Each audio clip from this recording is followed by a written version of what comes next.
चाचा शरद पवार से बगावत करेंगे अजीत पवार।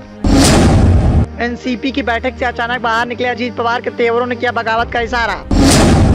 पहले भी कई बार सामने आ चुकी हैं शरद पवार और अजीत पवार के बीच में तकरार की खबरें। शरद पवार की बेटी और एनसीपी सांसद सुप्रिया सुले को लेकर चाचा भतीजे में आई तकरार। सुप्रिया सुले और प्रफुल्ल पटेल के एनसीपी कार्यकारिणी अध्यक्ष बनने की घोषणा के साथ ही शरद पवार की पार्टी में बगावत की बू आने लगी है। जिस कार्यक्रम में महाराष्ट्र के गन्ना बेल्ट में पार्टी के नट एंड बोल्ट्स मैन के रूप में जाने जाने वाले अजीत पवार को दरकिनार कर दिया गया, उससे वह जल्दी बाहर निकल गए। उन्होंने पार्टी के नए नवेले कार्यकारिणी अध्यक्ष प्रफुल्ल पटेल को बधाई तक नहीं दी। हालांकि एनसीपी ने किसी भी बगावत से साफ इंकार कर दिया है। एनसीपी ने कहा है कि अजीत पवार के पास पहले से ही महाराष्ट्र विधानसभा में विपक्ष के नेता के रूप में जिम्मेदारियां हैं। जयंत पाटिल पर भी पार्टी की जिम्मेदारी थी।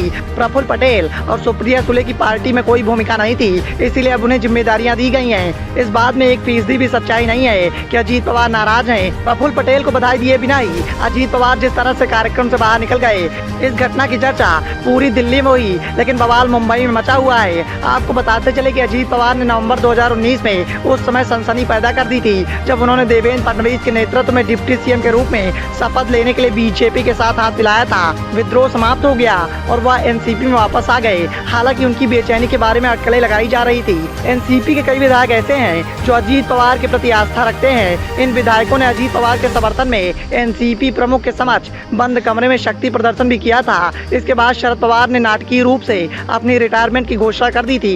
कई लोगों ने इस कदम को एक पैंतरेबाजी के रूप में देखा था। एनसीपी के वरिष्ठ नेता छगन भुजबल ने कहा कि अजीत पवार विधानसभा में विपक्ष के नेता के रूप में अपनी जिम्मेदारियों को निभाना जारी रखेंगे।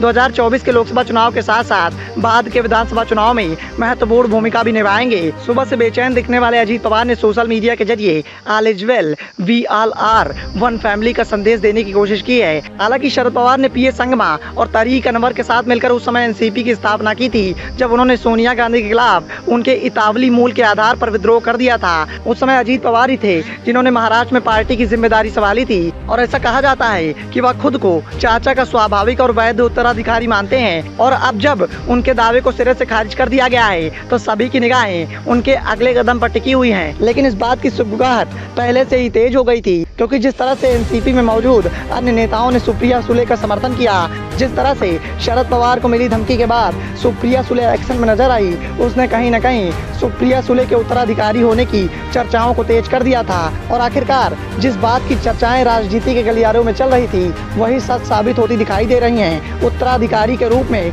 सुप्रिया सुले का नाम इस वक्त अजीत पवार से आगे हो चुका है। अब देखना ये होगा कि अजीत पवार आगे क्या कदम उठाने वाले हैं। क्या वो चाचा से बगावत करेंगे या फिर एनसीपी में रहकर एनसीपी का ही समर्थन करेंगे। Bureau report, the noise.